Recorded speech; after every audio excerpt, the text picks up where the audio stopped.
तेल अवीव की शांत सड़कों पर अचानक सायरन गूंजने लगे। 3 मई 2025 को इजराइल के बेन गुरियन एयरपोर्ट पर मिसाइल हमला हुआ। इसके पीछे कौन है और क्या यह मिडिल ईस्ट में एक और नए युद्ध की शुरुआत है? चलिए जानते हैं। यह कहानी की शुरुआत होती है 3 मई 2025 की सुबह, जब तेल अवीव में लोग अपनी रोजमर्रा की जिंदगी में व्यस्त थे। अचानक सायरन की आवाज गूंजने लगी।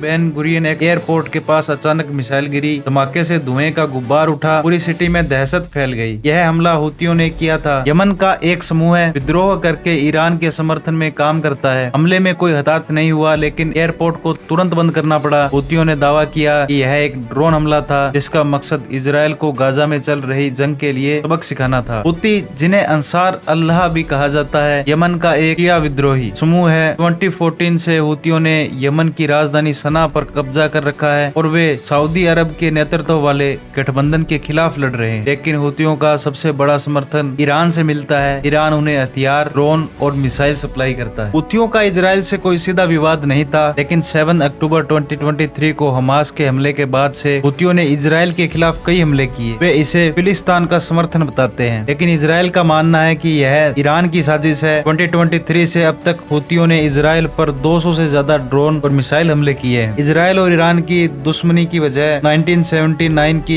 ईरानी क्रांति तक जाती है। उस समय तक दोनों देशों के रिश्ते अच्छे थे, लेकिन क्रांति के बाद ईरान ने इजराइल को अवैध कब्जा करार दिया और फिलिस्तीन का समर्थन शुरू कर दिया। ईरान ने हिजबुल्लाह, जिसे बेलनान कहा जाता है, और हमास, फिलिस्तीन कहते हैं, जैसे समूह को हथियार और फंडिंग दी। दूसरी तरफ इजराइल ने ईरान के न्यूक्लियर प्रोग्राम को रोकने के लिए कई गुप्त हमले किए। 2020 में ईरान के न्यूक्लियर वैज्ञानिक मोहसिन फकीरजादे की हत्या में इजराइल का नाम सामने आया था। गाजा में चल रही जंग ने इसे तनाव को और बढ़ा दिया। 7 अक्टूबर 2023 से अब तक गाजा में 48,500 से ज्यादा लोग मारे जा चुके हैं और इजराइल ने ईरान पर हमास को हथियार देने का आरोप लगाया है। तेल अवीव हमले में मिडिल ईस्ट में तनाव को चरम पर पहुंचा दिया है। इजराइल ने जवाबी कार्रवाई की धमकी दी है। इजरायली रक्षा मंत्री योआव गैलेंट ने कहा, ईरान और उसके सहयोगी इसकी कीमत चुकाएंगे। दूसरी तरफ हुतियों ने कहा कि वे इजराइल पर हमला जारी रखेंगे। इस तनाव का असर इंडिया पर भी पड़ सकता है। इजराइल हमास के रक्षा रिश्ते बहुत मजबूत हैं। 2023 में इंडिया ने इजराइल से $2.9 बिलियन